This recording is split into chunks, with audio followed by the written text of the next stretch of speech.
Hello, and welcome.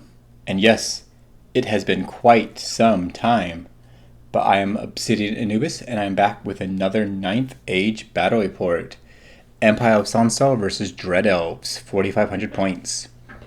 So my opponent, who was playing some Dread Elves, brought a Thunder Pack on the right flank, a Bolt Thrower, a Hydra, a large block of Temple Militants, and with them is a Temple BSB of Alchemy. And then in the center of their line, they had their general on a Manicore, and who was a Beastmaster, a second Bolt Thrower, and then my opponent's newest model, a Mist Leviathan. Next to them is a large block of Dread Spears with full command and a Warlock Outcast. And in with them is the Altar of Blood, or the Crucible of Blood, something with blood. And then on my opponent's left flank, they had a second group of Temple Militants and 3 Medusae. So for myself, I have a group of 10 riders with repeater rifles on the far right-hand side. Next to them is my steam tank. Next to them is my block of Imperial Guard with my general prelate and an Inquisitor with the wizard hood. In the center of my lines, I had this kind of pool, so I kind of had to clump to the left of it. But I have a large block of heavy infantry with full command, halberds, and with them is my Martial BSB.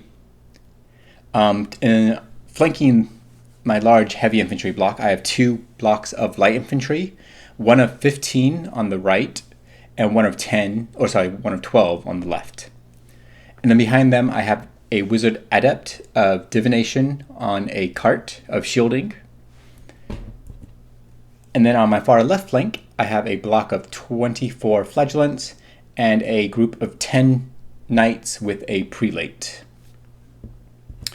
So here's the overall picture of the board.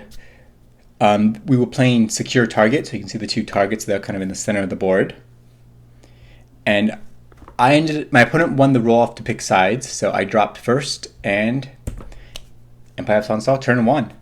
So on my left flank, I moved up fairly aggressively.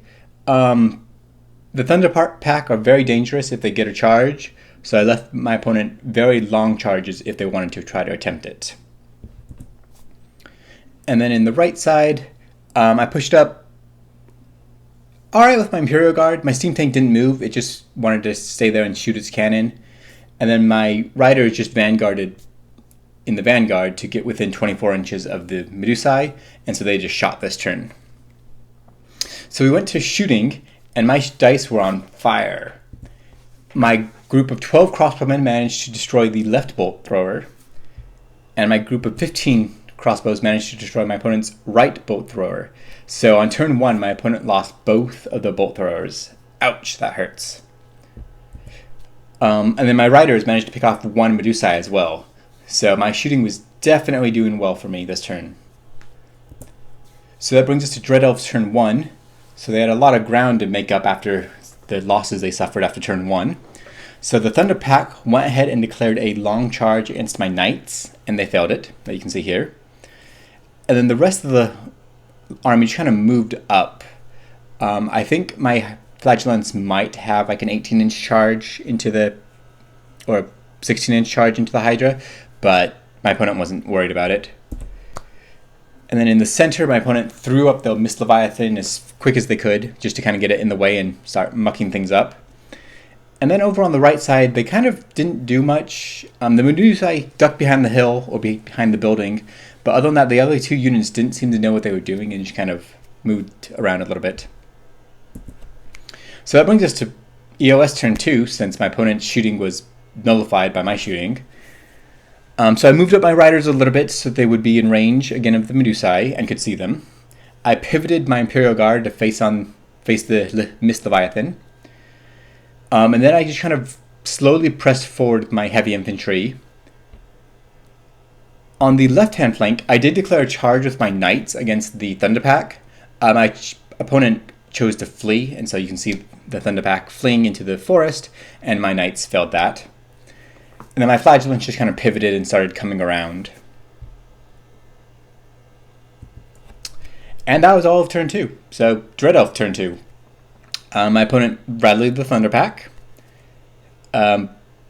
Surprisingly, my opponent didn't declare any charges this turn. I was really surprised. I thought my opponent would start trying to get into combat since I had the shooting advantage, but they decided not to and kind of hold back. So they just kind of pivoted around. The Medusae once more flipped, so they were facing my riders again. And then once more the Mytholeviathan just kind of crept forward a little bit so it could maybe get some charges off next turn, or maybe soak in some of my charges. So that brings us to Empire of Sonnstahl turn 3. So my knights on the far left side declared a charge against my opponent's rallied Thunder Pack. They fled again. So I went ahead and redirected into the Hydra. And it was a fairly long charge. I just wanted to be facing this way more than actually make it. But I ended up rolling pretty high on my charge distance and managed to reach the flank of the Hydra. So that's probably not going to go well for my opponent. And actually this picture is taken in combat, so you can see that I've lost a couple of knights and I put some wounds on the Hydra. Unfortunately for me, my opponent's Beastmaster means it's cold-blooded or cold-blooded-esque, so it managed to hold. You can also see that my heavy infantry are in the side of this picture, so they went ahead and charged the flank of the Mytholeviathan. If I don't break the Mytholeviathan, then I'm probably going to get a rear charge with those Temple Militants, but I have been shooting at them with my crossbows the last 2 turns, and I expect to shoot with them again this turn, so hopefully that will help. I also did bring my cart within 6 inches, so I can use its buff as well. But it ended up not having to be a problem.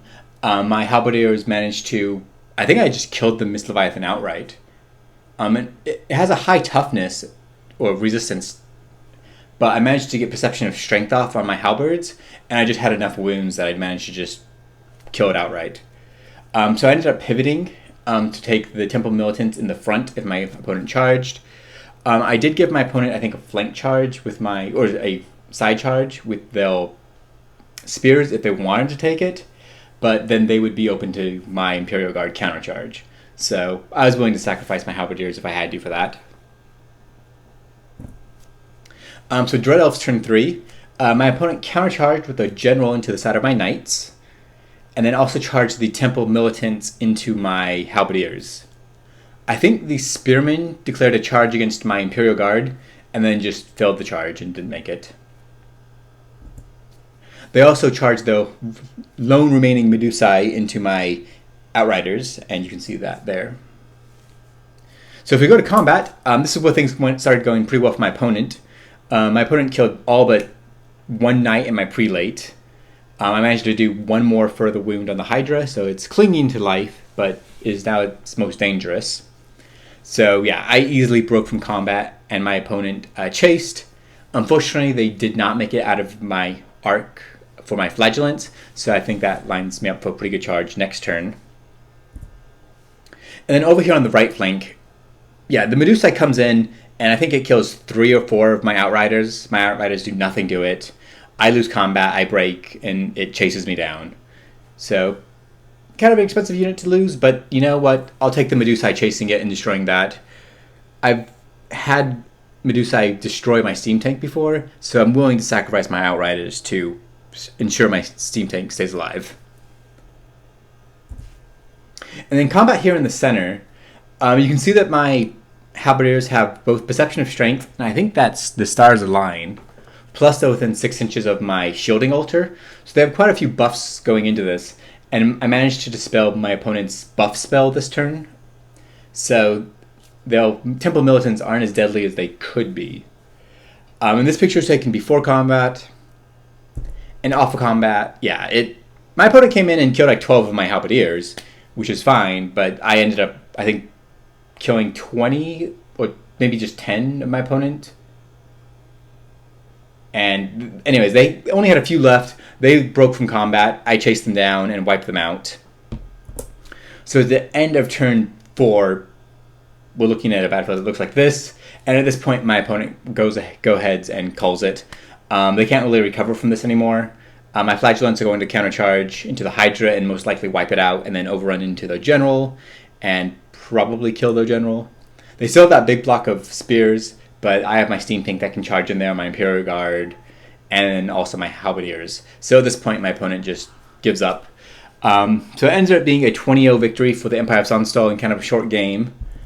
But it was a fun game. We haven't played in quite a while, so I think we were playing on older rules compared to the newest system that is out. But that's okay. Both me and my opponent have been kind of side working on different armies. So we'll probably be hopefully uploading some new videos of maybe a couple other armies than just Empire and Dread Elves in the future. But that's this episode. I hope you guys enjoyed it. If you have any comments, please put those in the comment section below. And as always, hit like and subscribe.